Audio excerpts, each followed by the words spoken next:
Welcome friends, मैं अपने रिबैक नामक चैनल पर पुनः आपका स्वागत करता हूं। तो दोस्तों आज हम देखने वाले वॉइस।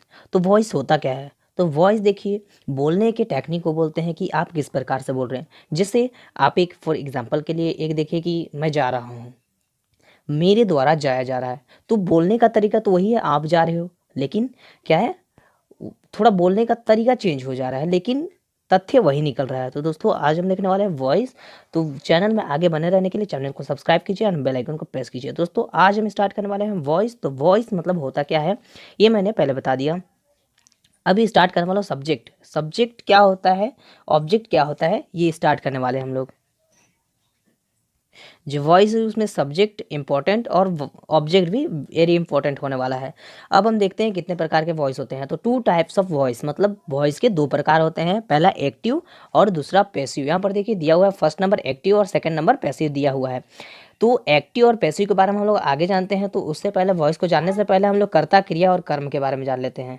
अब हम कर्ता क्रिया कर्म के बारे में जानते हैं। तो दोस्तों कर्ता क्या होता है, जो कार्य को करता है उसको कर्ता बोला जाता है। जैसे कोई नाम, राम काम करता है, तो यहाँ पर राम क्या हो जाएगा, फॉर एग्जाम्पल के लिए कर्ता हो जाएगा। लेकिन क्रिया क्या कार्य करता है, तो उस काम को क्या बोलेंगे, क्रिया बोलेंगे, वर्ब बोलेंगे। भी से हम भर को प्रदर्शित करने का प्रयास किया हूँ। जो ऑब्जेक्ट है, कर्म है, वो आपके द्वारा क्या रिजल्ट प्राप्त हो रहा है उसको बोलते हैं कर्म, यहाँ पर ऑब्जेक्ट। तो चलिए अभी तो हम लोग जान गए कि सब्जेक्ट क्या है, वर्ब क्या है, ऑब्जेक्ट क्या है। ये अब हमको पैसिव और एक्टिव बनाने में काफ़ी आसानी हो गई। तो अभी देखते हैं कि जनरल पहचान क्या होता है, नियम क्या होता है।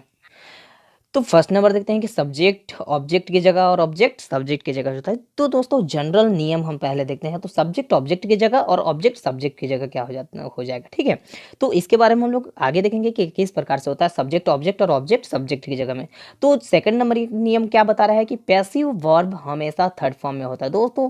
तो यहाँ पर वेरी इंपॉर्टेंट होने वाला है, ये नियम को याद करना ही है कि पैसिव वॉइस हमेशा थर्ड फॉर्म में होता है। चाहे वो एक्टिव में रहेगा तो फर्स्ट रहे सेकंड रहे, उससे कोई फर्क नहीं पड़ता, लेकिन पैसिव हमेशा थर्ड फॉर्म में ही होता है। अब यहाँ पर चेंज क्या क्या करते हैं। तो ये ए से यहाँ पर एक्टिव दिया गया है और पी से पैसिव दिया गया है। तो एक्टिव में जो आई रहता है और पैसिव में क्या हो जाता है, मी। अब देखिए यहाँ पर ये मी के सामने सब में बाय लगेगा, ठीक है। ये जो बाय लगने वाला है देखिए, तो बाय सब में लगेगा क्या, ठीक है। तो वो एग्जाम्पल के थ्रू हम लोग वो जो स्ट्रक्चर दिखाएगा, स्ट्रक्चर में हम लोग समझ लेंगे। तो अब आगे देखिए कि वी का अज होता है, यू का यू ही होता है, ही का हिम होता है, सी का हर होता है, इट का इट होता है, दे का देम होता है। ये वेरी इंपॉर्टेंट रहता है।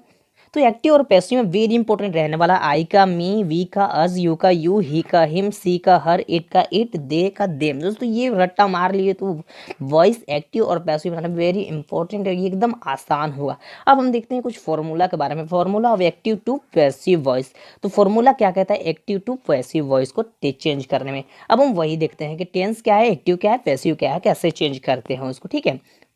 तो दोस्तों अब देखते हैं कि सिंपल प्रेजेंट, यदि आप पहले टेंस पढ़ चुके हैं तो और भी आसान होने वाला है। यदि नहीं पढ़ने वाला तो इसी चैनल में नेक्स्ट लिंक आपको टेंस के बारे में दे दूंगा, तो टेंस उससे आसानी से पढ़ सकते हैं। तो दोस्तों यदि टेंस पढ़ लिया तो बहुत ही ईजी होने वाला है, यदि टेंस नहीं पढ़े फिर भी ईजी बना देने वाला हूँ, क्योंकि टेंस में जो फॉर्मूला लगता है एक्टिव का वही फॉर्मूला लगता है। चलिए दोस्तों अभी स्टार्ट करते हैं। सिंपल प्रेजेंट का क्या फॉर्मूला होता है। तो SUBG सब्जेक्ट, सब्जेक्ट का मतलब हम लोग जान ही गया कि जो कार्य करते हैं उसको सब्जेक्ट बोला जाता है। वर्ब का फर्स्ट फॉर्म क्या होता है, तो वर्ब का फर्स्ट फॉर्म जैसे गो, गो वेंट गोन, तो फर्स्ट फॉर्म हुआ गो, सेकंड फॉर्म हुआ वेंट और थर्ड फॉर्म हुआ गोन। अब हम देखते हैं कि पैसिव में क्या होगा। देखिए दोस्तों जो हम लोग जो पहचान जनरली पहचान हम लोग देखे थे, तो उसमें क्या बोल रहा था कि सब्जेक्ट ऑब्जेक्ट की जगह और ऑब्जेक्ट सब्जेक्ट की जगह हो जाता है। उसी के अनुसार जो ये एक्टिव वॉइस देखे कि सब्जेक्ट वर्ब का फर्स्ट फॉर्म प्लस ऑब्जेक्ट होता है। अब सब में एक ही चीज इस्तेमाल होने वाला है दोस्तों, तो ध्यान से देखिएगा कि सब्जेक्ट जो था, सब्जेक्ट के स्थान पर हम लोग ऑब्जेक्ट प्रयोग करेंगे। तो ऑब्जेक्ट यहाँ पर देखिए प्रयोग हुआ है, लेकिन वर्ब का फर्स्ट फॉर्म के स्थान पर क्या प्रयोग होने वाला है, इज एम आर। तो दोस्तों जो सिंपल प्रेजेंट में वो कंटिन्यूअस में भी होने वाला ये फॉर्मूला। तो ये फॉर्मूला और सेकंड जो सिंपल पास्ट का फॉर्मूला बोल रहा हूँ उसको भी आप याद कर लीजिएगा, क्योंकि ये दोनों फॉर्मूला पे पास्ट कंटिन्यूअस और सिंपल कंटिन्यूअस में होने वाला है। यहाँ पर देखिए क्या है, object plus is am are plus verb का third form plus by plus subject. Is am are का प्रयोग आप तो जान ही गए होंगे, यदि नहीं जान गए हो तो फिर से मैं बताऊंगा। इसका प्रयोग साधारणतः है के लिए किया जाता है, एम का प्रयोग हूं के लिए किया जाता है, आर का प्रयोग है के लिए किया जाता है, ठीक है। तो अब हम देखते हैं कि सिंपल पास्ट का क्या होता है फॉर्मूला। तो सिंपल पास्ट का फॉर्मूला होता है सब्जेक्ट वर्ब का सेकंड फॉर्म प्लस ऑब्जेक्ट। इसके आधार पर आप टेंस भी आराम से सीख सकते हैं। तो फिर देखे थे कि ऑब्जेक्ट वाज क्या है, object plus was were plus verb का third form plus by plus subject होता है। या फिर थर्ड बोल रहे हैं कि सिंपल फ्यूचर, तो सिंपल फ्यूचर का जो एक्टिव फॉर्मूला होता है subject plus shall will plus verb का फर्स्ट फॉर्म प्लस ऑब्जेक्ट होता है। और उसी का यदि पैसिव हम लोग चेंज करेंगे तो object plus shall will plus be plus verb का third form plus by plus subject. तो दोस्तों इसका एग्जांपल मैं नेक्स्ट अगले चरण में बताने वाला हूँ दोस्तों, तो ध्यान से देखिए। तो ये रूल को आसानी से याद करने के लिए दोस्तों एक कॉपी में उतार सकते हैं, जिसके द्वारा आपको बढ़िया तरह से याद हो जाएगा। तो प्रेजेंट कंटिन्यूअस, फिर प्रेजेंट कंटिन्यूअस का फॉर्मूला क्या है, subject plus am is are plus verb का first form plus ING plus object. तो कंटिन्यूअस जहां पर रहता है वर्ब का फर्स्ट फॉर्म के साथ आईएनजी लगेगा 100%, और जहां पर परफेक्ट रहेगा वर्ब का थर्ड फॉर्म लगता ही है 100। वो भी हम लोग देखने वाले हैं अगले चरण में। तो देखिए अब देखते हैं कि इसका पैसिव में क्या है, तो object plus am is are plus being. यहाँ पर क्या चेंज हुआ है दोस्तों, देखिए सब्जेक्ट के स्थान पर ऑब्जेक्ट चला है, am is are same to same है यहाँ पर, लेकिन एम इज आर के स्थान पर बेइंग यहाँ पर प्रयोग हुआ है।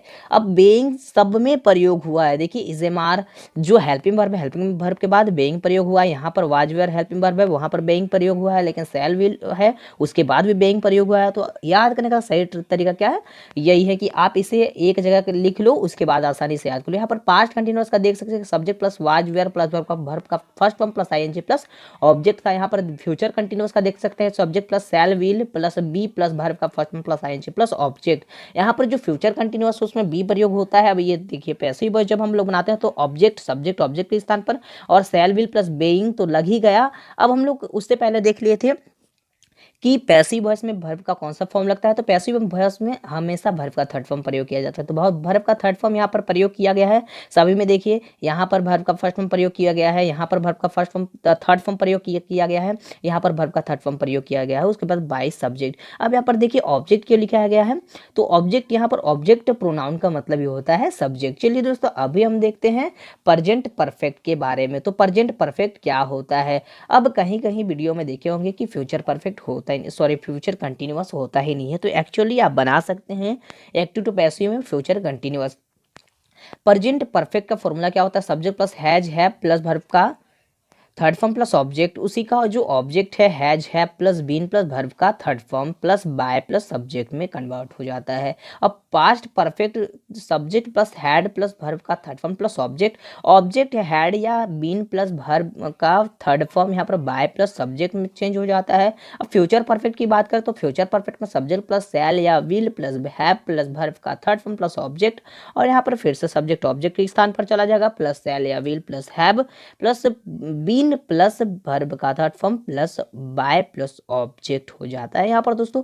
तो जो प्रेजेंट परफेक्ट है देखिए इससे पहले हम लोग देखे थे, इस अभी देखे थे तो object plus is am are plus verb का थर्ड फॉर्म प्रयोग हो रहा था, लेकिन नेक्स्ट हम लोग जब देख रहे हैं प्रेजेंट कंटिन्यूस में यहाँ इज एम आर के बाद क्या प्रयोग हो रहा है, बेइंग प्रयोग हो रहा है। लेकिन यहाँ पर देख रहे हैं कि जो हैज या हेल्पिंग वर्ब के बाद बीन का प्रयोग हो रहा है। तो दोस्तों इसमें तो कंफर्म हो गया कि फर्स्ट वाले में कुछ नहीं लगेगा, लेकिन सेकंड वाले के बाद हेल्पिंग वर्ब के बाद क्या लगेगा, बेइंग लगने वाला है। और थर्ड में जो परफेक्ट है उसमें क्या लगता है, तो बीन प्रयोग होता है, वर्ब का third form same to same रहता है। अब पूरी का एग्जाम्पल देख ले दोस्तों, तो ध्यान से जो एग्जाम्पल को आसानी से आप समझ सकते हैं और आसानी से एक्टिव पैसिव बना सकते हैं फॉर्मूला को याद करके और पूरे का पहचान याद करके। ठीक है, तो अब हम देखते हैं ऑल एग्जाम्पल। जो फर्स्ट नंबर है सिंपल प्रेजेंट, तो सिंपल प्रेजेंट में सबसे पहला फॉर्मूला क्या दिया गया है कि ही रीड अ नोवेल, वो किसको पढ़ाई करती है, तो नोवेल को पढ़ाई करती है। ठीक है, ये सिंपल वर्ड है कि वह क्या पढ़ाई करती है, नोवेल पढ़ाई करती है। अ novel is red by him, ये जो नोवेल है किसके द्वारा पढ़ाया जा रहा है, तो हमारे द्वारा पढ़ाया जा रहा है, हम पढ़ रहे हैं। ठीक है, तो पास्ट सिंपल उसका क्या हो जाएगा, रीमा क्लेम द फ्लोर। अब देखिए यहाँ पर जो ही था वह क्या था, सब्जेक्ट था, और जो फॉर्मूला में बता रहा है कि सब्जेक्ट एक, इसमें हम देखते हैं। अब आप समझ पा रहे होंगे, देखिए जो ही है वो सब्जेक्ट है, रेड वर्ब है, और नोवेल क्या ऑब्जेक्ट है। तो सब्जेक्ट ऑब्जेक्ट के स्थान पर चला जाएगा, ऑब्जेक्ट सब्जेक्ट के स्थान पर चला जाता है। तो यहाँ पर जो ऑब्जेक्ट है वो ऑब्जेक्ट यहाँ पर सबसे पहला चला है, सब्जेक्ट ऑब्जेक्ट के स्थान पर चला गया, और जो वर्ब है अपना कारण तो नहीं चेंज किया, अपना स्थिति नहीं चेंज किया है। उसके बाद जो बाय है, बाय का प्रयोग तो होता ही है, और उसके बाद देखिए कि जो हिम है वो क्या प्रयोग हो गया है, वो सब्जेक्ट में चेंज हो गया, और सब्जेक्ट वहाँ पर क्या हो गया, ऑब्जेक्ट में, ऑब्जेक्ट सब्जेक्ट में चला गया। इसी अनुसार हम लोग जो फॉर्मूला देख रहे रहे हैं उसके अनुसार पास्ट सिंपल में यदि देखें तो पास्ट सिंपल क्या है, Reema cleaned the floor was cleaned by Reema. यहाँ कहने का अर्थ है अर्थ है कि जो रीमा है, Reema clean the floor, Reema क्या करती है कि फ्लोर को साफ करती है। The floor was clean by Reema, वो फ्लोर किसके द्वारा साफ हो रहा है, तो रीमा के द्वारा साफ हो रहा है। इससे तो आपको पता चल गया कि सिंपल वर्ड क्या होता है और घुमावदार वर्ड क्या होता है। तो जो भी प्रयोग हो रहा है दोनों का मतलब एक ही निकल रहा है। तो अब हम देख रहे हैं फ्यूचर सिंपल का। तो यहाँ बोल रहे हैं कि क्रिया विल सी द बैग, क्रिया किसको देख रही है, वो बैग को देख रही है। The bag will saved by क्रिया, वो बैग किसके द्वारा दिखाया जा रहा है, तो क्रिया के द्वारा दिखाया जा रहा है। अब हम देखते हैं कि प्रेजेंट कंटिन्यूअस का क्या होता है। तो बोल रहे कि ईसा इज सिंगिंग अ सॉन्ग, ईसा के द्वारा क्या किया जा रहा है, गाना गाया जा रहा है। ईसा गाना गा रही है, ठीक है। तो किसके द्वारा गाना गाया जा रहा है, तो ईसा के द्वारा गाना गाया जा रहा है, ठीक है। वो है, ये पैसिव वॉइस है। अब एक्टिव में देखते हैं कि पास्ट कंटिन्यूअस में क्या है। तो Nikita was painting the wall, Nikita क्या कर रही है, वॉल को पेंट कर रही है। अब इसके द्वारा जो पैसिव वॉइस यदि देखेंगे तो the wall was being painted bye Nikita, तो जो वॉल है वो किसके द्वारा पेंट किया जा रहा है, तो निकिता के द्वारा पेंट किया जा रहा है। अब कंफर्म हो गया कि कैसे बनाते हैं एक्टिव टू पैसिव, आशा है कि कंफर्म हो गया होगा। यदि नहीं कंफर्म हुआ है तो कमेंट में जरूर पूछ सकते हैं इसके द्वारा जो भी क्वेश्चन है। अब हम देखते हैं कि फ्यूचर कंटिन्यूअस क्या होता है। तो फ्यूचर कंटिन्यूअस के जो फॉर्मूला हम लोग देख लिए वो उसको हम फॉलो करने वाले हैं। Meera will be going to class, Meera कहाँ जा रही है, तो गोइंग गई। Class will being gone by Meera, तो क्लास किसके द्वारा जाया जा रहा है, तो मीरा के द्वारा जाया जा रहा है। अब प्रेजेंट परफेक्ट, यहाँ पर Meera has gone to Raipur, मतलब इसका मतलब क्या हुआ कि जो मीरा है, तो मीरा क्या की, रायपुर गई। अब जो Raipur has gone by Meera, किसके द्वारा रायपुर जाया जा रहा है, तो मीरा के द्वारा जाया जा रहा है। अब पास्ट परफेक्ट की बात करें तो पास्ट परफेक्ट में क्या होगा कि ही हैड ईटन फूड, वह क्या करता है, खाना खा चुका था।